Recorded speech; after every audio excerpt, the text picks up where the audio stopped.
Bienvenidos al programa Luz para las Naciones.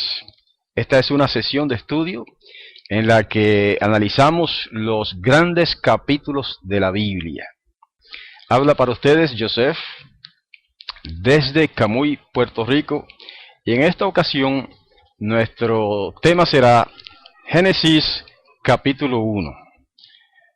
Quiero a manera de introducción decir que el libro de Génesis es el libro más importante de toda la Biblia para las naciones, no para todos. Por ejemplo, para Israel, para los judíos y Israel en general, quizás los libros más importantes sean Éxodo, Levíticos, Números y Deuteronomios, que son los donde está concentrada la mayor parte, la parte más pesada de la Torá, ¿no? De la enseñanza, de las leyes, de Todopoderoso. Pero hablando de las naciones en general, cuando me refiero a las naciones, es en general, el libro más importante es el libro de Génesis. ¿Por qué? Porque en este libro se traza la historia del origen de las naciones, el origen de la humanidad en primer lugar, del mundo en general, de la humanidad y luego de las naciones. Para este estudio vamos a utilizar como base el comentario de la Torá hecho por un sabio conservador llamado Mordejai Ederi. Aquí lo tengo en las manos. Se titula simplemente la Torá, ¿verdad? Y este número es de Génesis, este tomo es de Génesis. Claro, no lo voy a usar directamente porque tiene la letra tan pequeña que yo no la puedo ver ni con los espejuelos, así que yo he transcrito acá en papel el texto que vamos a utilizar. Además de eso, vamos a estar leyendo la parte de la Biblia en sí, de la Escritura, de la versión israelita nazarena. ¿Ok? Entonces comenzamos leemos un verso y si consultamos algún comentario del sabio Ederi, e incluso podemos añadir algún comentario mío también, original. Tengo acá en este manuscrito un comentario bastante abarcador de Génesis hasta el capítulo 10. Ok, entonces comenzando con la lectura de este libro maravilloso, el libro de los comienzos, ¿verdad? Que en hebreo dice, Bereshit bara Elohim et hashamayim we et haaretz. Eso quiere decir, en el principio creó Elohim el cielo o los cielos y la tierra. Inmediatamente tenemos que hacer notar, de acuerdo al comentario, ¿verdad?, de los sabios de la Torá, especialmente un sabio que se ha llamado Abarbanel, un español, en una ocasión comentó que la Torá dice textualmente, o sea, él dice textualmente que falta la palabra tiempo. Y es como si el texto hubiera dicho, en el comienzo del tiempo creó Elohim los cielos y la tierra. Es decir, que aunque no dice así, no dice en el comienzo del tiempo. Y por eso él comenta que falta la palabra tiempo ahí. Pero sí se implica que está diciendo, ¿verdad?, que en el comienzo, ¿en cuál comienzo? En el comienzo del tiempo. Fue que Elohim creó los cielos y la tierra. Ahora, algo interesante. Una traducción de la Torá al arameo hecha por un sabio de la antigüedad lejana llamado Onkelos o Onklos, dice de una manera interesante, dice, antes de todas las cosas que fueron creadas, creó Elohim los cielos y la tierra.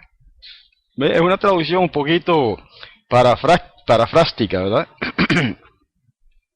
Y otro comentarista sabio de la Torá, dice, llamado Seforno, comentando la palabra Bereshit, dice que, o sea, él lo traduciría al comienzo del tiempo, que es el instante primero indivisible, al cual no le ha precedido tiempo alguno. O sea, no es una traducción que le está haciendo, sino un comentario, ¿no? Está hablando de que cuando dice Bereshit, ¿verdad?, en el comienzo, en el principio, se refiere a eso.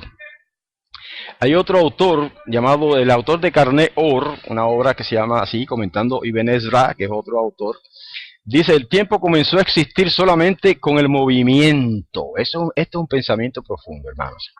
El tiempo comenzó a existir solamente con el movimiento, ya que el movimiento y el tiempo son simultáneos. Ok, esto es importante, hermanos, porque quiere decir que cuando el Todopoderoso, Elohim, creó el universo físico, ahí comenzó el tiempo. Antes de eso, el tiempo no existía. Quizá es un pensamiento un poco, digamos, profundo para nuestra mente finita, pero antes de la creación física del universo, el tiempo no existía, porque el tiempo es relativo al movimiento. ¿Okay? El tiempo es relativo al movimiento. Por ejemplo, los días son relativos al movimiento del Sol, o de la Tierra más bien, en su eje, alrededor de su eje. Los años son relativos al movimiento del Sol, etcétera. Después vamos a comentar un poco más sobre eso. Siempre el tiempo es relativo al movimiento. Por lo tanto, si el universo fuera estático, sin ningún movimiento, no existiría el tiempo, hermanos. No existiría el tiempo, porque el tiempo se cuenta con relación al movimiento de algo, en el movimiento de las estrellas, de los soles, de las lunas, de los satélites, de los planetas. Todos esos astros celestes tienen movimiento, y con relación a ese movimiento es que existe el tiempo. Así que hay una variedad de posiciones, ¿verdad?, sobre estos detalles de estos comentarios. Hay un pasaje aquí interesante en Jeremías 23:29 que dice, ciertamente así es mi palabra como el fuego, dice Yahweh, y cual martillo que hace añicos a la roca. Entonces un sabio de la Torá, o sea, un sabio y comentador de la Torá, dice, así como por el golpe del martillo sobre la roca salen varias chispas del mismo lugar, así un solo verso puede ser interpretado en formas distintas. Así que es fundamental entonces entender que las escrituras, especialmente ciertos pasajes, están sujetos a interpretación y se pueden interpretar de varias maneras diferentes. No hay una sola manera de interpretar las cosas. Generalmente hay al menos dos, y en muchos casos varias maneras de interpretar un asunto, casi prácticamente cualquier asunto. ¿Okay? Así que estamos en el principio. En el principio creó Elohim los cielos y la tierra, o el cielo y la tierra. Fíjense, la palabra creó, dice en hebreo dice bará, aunque algunos lo pronuncian baró. El autor que les mencioné al principio, Mordejai Ederi, la pronuncia baró. Esa palabra hay que tomarla, analizarla un poquito. En el principio creó, esa es la palabra clave aquí, creó. Esa palabra nos dicen los sabios y expertos en el hebreo, que tiene tres acepciones en el idioma hebreo. Interesante, noten esto, la misma palabrita, baró o bará, tiene tres acepciones distintas en el idioma hebreo. La primera acepción, o sea, significado, es la creación, en este caso, la creación atribuida en el Tanaj exclusivamente la creación por Elohim, la creación ex nihilo, como llaman en latín, ex nihilo quiere decir la creación de la nada. La segunda acepción de la palabra baró es albedrío y elección. Más o menos la misma cosa, albedrío en el sentido de tener opciones, elección. Y la tercera, el tercer significado que puede tener la palabra baró es talar y destruir. Curioso, lo opuesto. ¿Verdad? Baró puede significar crear y puede significar destruir, dependiendo del concepto, del contexto en el que se utilice la palabra. Pero nosotros seguimos o estamos de acuerdo con los sabios de las escrituras, los sabios de Israel, que dicen que en este caso, en este verso, tiene que significar creó. Abarbanel es uno de ellos. Abarbanel dice, yo digo que el verbo varó debe tomarse aquí de acuerdo a la acepción primera. O sea, es decir, la existencia y la creación a partir de la nada. ¿Ok? Ese es el comentario de Abarbanel. Vamos a ver la palabra Elohim. Dice que en el principio creó Elohim. ¿Okay? Los sabios del Talmud siempre incluyen ese título, Elohim, como uno de los nombres del Creador. Claro, para nosotros no es exactamente un nombre, ¿verdad? No es un nombre propio, al menos. Es un nombre genérico. Pero nombre propio, el Creador tiene uno solo y es Yahweh. Eso viene más adelante. Pero aquí se utiliza como nombre genérico la palabra Elohim, para el que creó, ¿verdad?, los cielos y la tierra. De hecho, los sabios de Israel dicen que Elohim es uno de los Shiva Shemot. Uno de los Shiva Shemot. Shiva Shemot quiere decir 7 nombres. ¿Okay? Y ellos dicen que Elohim tiene, o el creador tiene 7 nombres. Eso puede ser, de hecho, es un poco especulativo.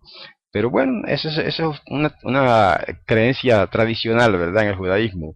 El Shiva Shemot, los 7 nombres. Y dicen que entonces Elohim es uno de esos 7 nombres. Curiosamente, la palabra Elohim en hebreo se le llama Midat Hadin. O sea, es el título del Todopoderoso que reclama justicia, que tiene que ver con juicio. Elohim, entonces, a diferencia de la palabra Yahweh, que relaciona al Creador con la misericordia, interesantemente el nombre Yahweh se relaciona con misericordia en la cultura hebrea, mientras que el título Elohim se relaciona con juicio, con justicia, ¿verdad? Y con juicio. ¿Okay? Así que, por ejemplo, Abarbanel es uno de los que dice eso. Y incluso Abarbanel hace notar que en la palabra Elohim hay 2 letras del nombre sagrado Yahweh, que son la Yod y la He.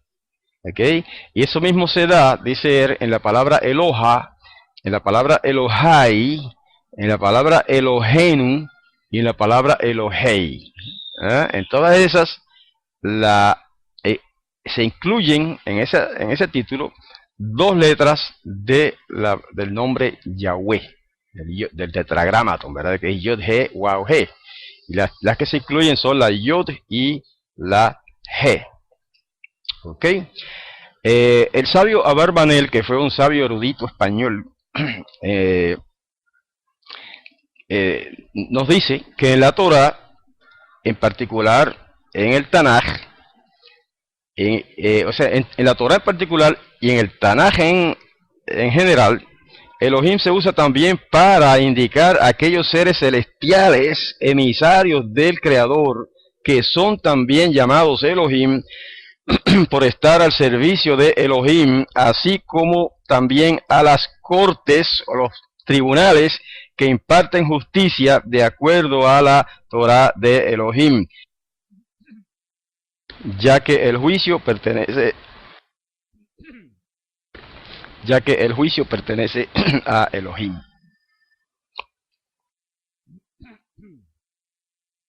Ese comentario es bien importante.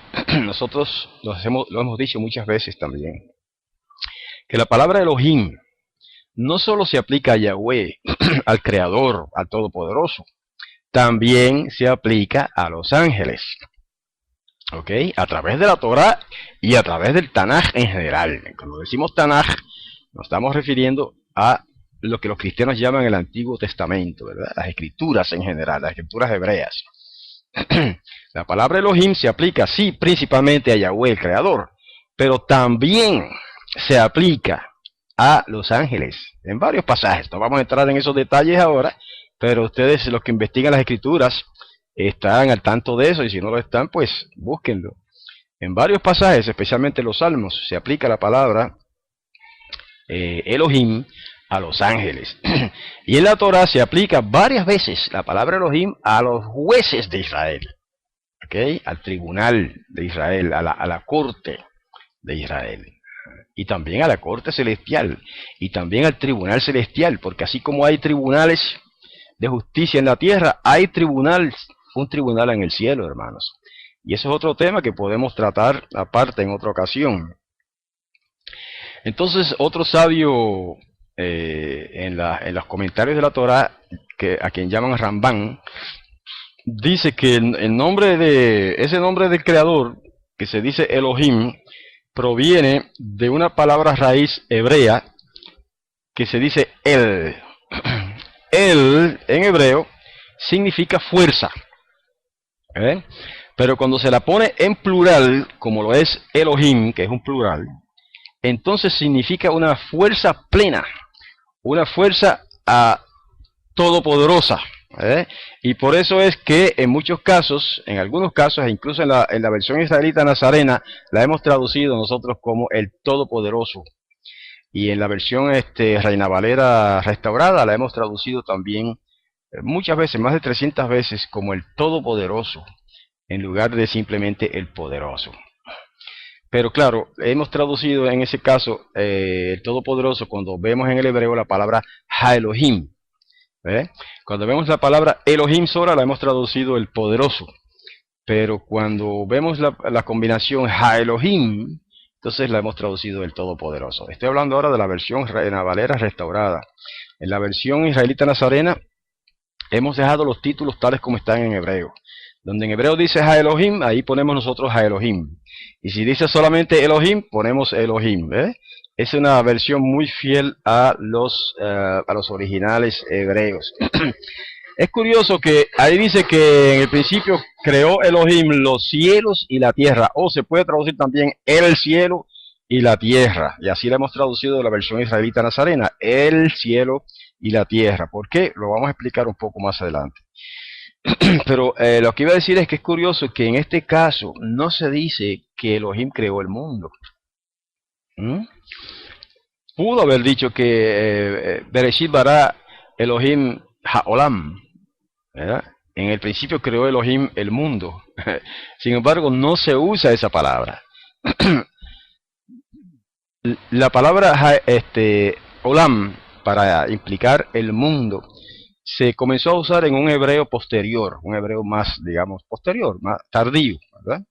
En el hebreo bíblico, cuando se hablaba del mundo o del universo, se decía los cielos y la tierra, o el cielo y la tierra. Entonces, tenemos que comentar algo sobre la palabra Shamayim. ¿Por qué?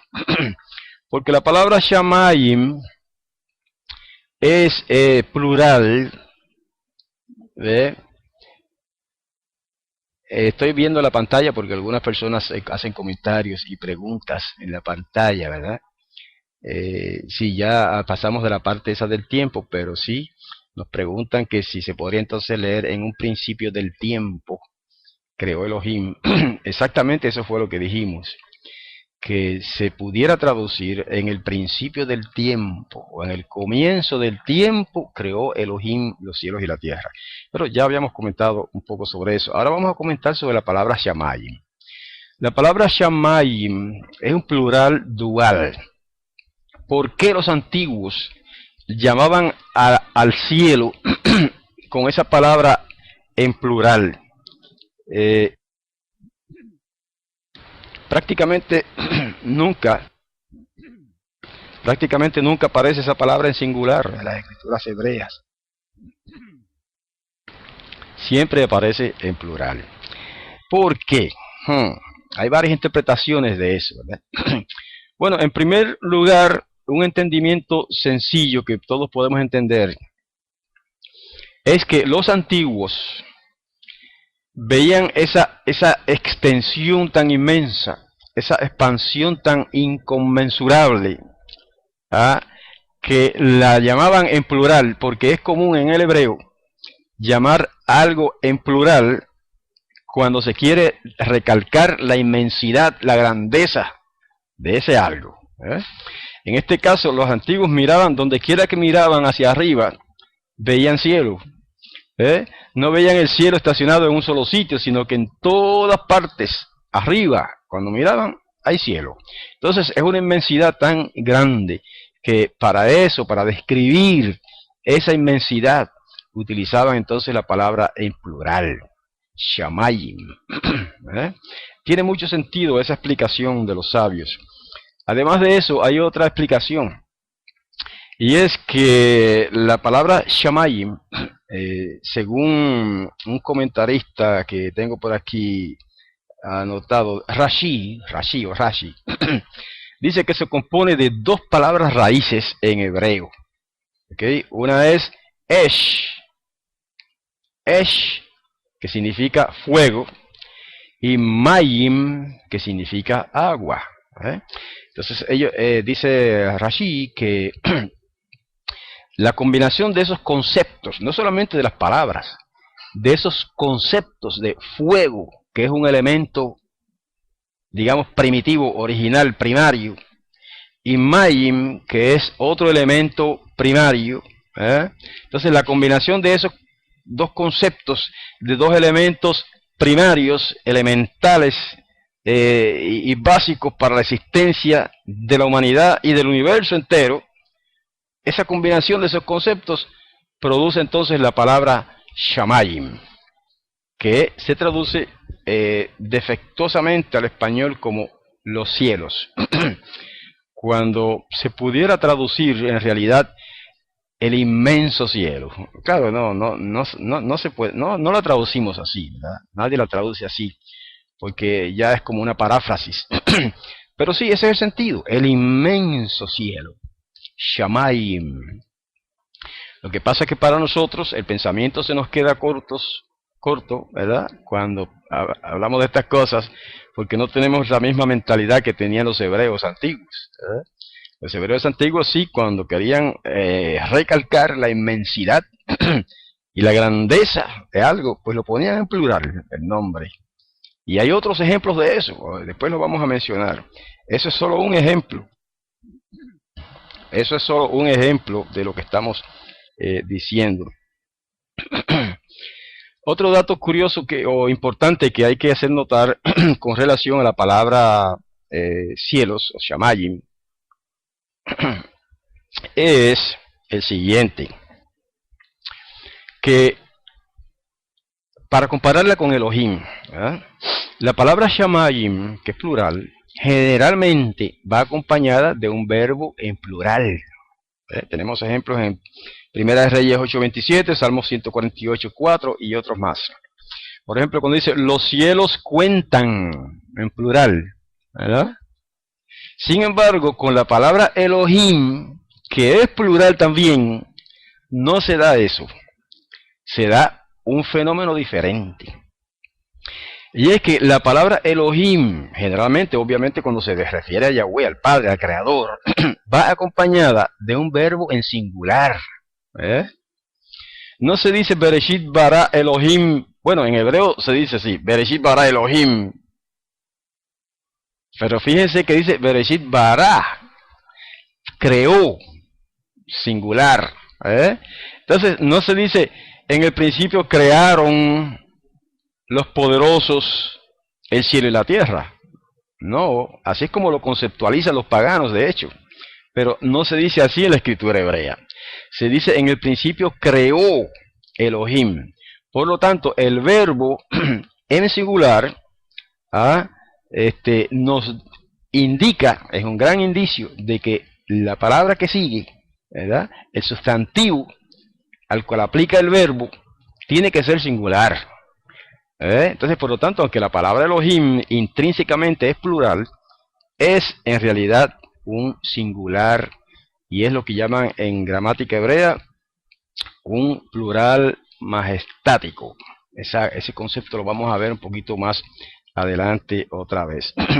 En el verso 2, que dice, en el verso 2, dice, pero la tierra estaba, ¿verdad? Vamos a buscar el pasaje por aquí. Ok, lo tenemos acá. En el verso 2 dice, la tierra estaba sin forma y vacía. la oscuridad cubría la superficie del abismo, y el aliento de Elohim se movía sobre la superficie del agua. Estamos traduciendo, o citando más bien, de la versión israelita nazarena. Tomen eso en cuenta porque es una traducción de este versículo un poco diferente a las demás, ¿verdad? A lo, digamos, a lo común, a lo que es más conocido. ¿Ok? Entonces, la tierra estaba, según otras traducciones, desordenada y vacía. Pero en realidad, la palabra desordenada no es una traducción muy buena. Por eso fíjense que acá se traduce la versión israelita nazarena: la tierra estaba sin forma y vacía. Es decir, que no tenía todavía su forma final, no tenía todavía su forma permanente, sino que estaba en un proceso de creación. Y por lo tanto también estaba vacía. ¿Vacía de qué? Vacía de animales, vacía de gente, vacía de vegetación, porque solamente había sido creada, por decirlo de una manera un poquito burda, la pelota de tierra, ¿verdad? El globo ese de piedra más bien, y tierra, forrado o cubierto totalmente de agua. Eso era todo lo que había. Eso era un estado entonces temporal. Eso era un estado pasajero de la tierra, ¿verdad? De la creación. Por eso es que la traducción más, más apropiada sería: la tierra estaba sin forma y vacía, ¿verdad? No necesariamente desordenada. Porque la palabra desordenada como que tiene la implicación de un caos, de algo que está fuera de orden. La misma palabra lo dice: desordenada, quiere decir sin orden. ¿Eh? Sin embargo, en realidad lo que pasaba no era que estaba sin orden, sino que estaba sin forma. Ok, vamos a comentar un poquito más sobre esto. Porque en el hebreo, en el hebreo, las dos palabras que se traducen sin forma y vacía son tohu wabohu. Tohu hemos traducido sin forma, bohu significa vacía, ¿verdad? Tohu wabohu, sin forma y vacía. Esto es la materia, según Rambán, uno de los grandes comentadores de la Torá. Según Rambán, la palabra tohu es la materia sin forma. Ahí está, esa interpretación de Rambán confirma que nuestra traducción es la más acertada, ¿verdad? En vez de traducir desordenada, se debe traducir sin forma. Entonces dice él que la palabra tohu indica la materia sin forma, llamada también por los griegos juli, mientras que bohu es la materia que ya ha adquirido forma primaria, forma elemental, pero que aún está incompleta, y todavía lejana de su forma definitiva. Por lo tanto, lo que está diciendo ahí es que está vacía, que es la traducción que hemos elegido. El término, es curioso que el término tohu no se utiliza aquí solamente. El término tohu también se utiliza en el Tanaj en distintas oportunidades con el significado de algo incompleto, y de naturaleza no determinada. Mientras que el término bohu aparece por separado solamente una vez. Digo, aparte de esta vez que estamos tratando ahora, y eso es en Isaías 34:11. Cuyo significado parece ser piedra de forma primaria. ¿Ok? Bueno, en los próximos versículos vamos a ver, en los próximos versos vamos a ver que va a estar dándosele entonces forma a esa creación primigenia, a esa creación primitiva, a esa creación elemental, básica, fundamental, inicial. Empieza a tomar forma de los próximos versos en adelante. ¿Okay? A medida que ¿verdad? Culmina cada día de la semana original de la creación. Pero tenemos que comentar un poco más sobre esa frasecita que leímos ahí donde dice la oscuridad cubría la superficie del abismo. Eso es sencillo. Al principio toda la oscuridad. Luego dice, y el aliento de Elohim se movía sobre la superficie del agua. Esa es la versión israelita nazarena. Las versiones cristianas dicen, y el Espíritu de Dios se movía sobre las aguas. Y entonces ponen la palabra Espíritu con una E mayúscula, para dar a entender y para explicar que eso se refiere a la tercera persona de la Trinidad, que es el Espíritu Santo. Eso es lo que dicen los cristianos, la mayoría, no todos, porque hay muchos cristianos que no lo enseñan así.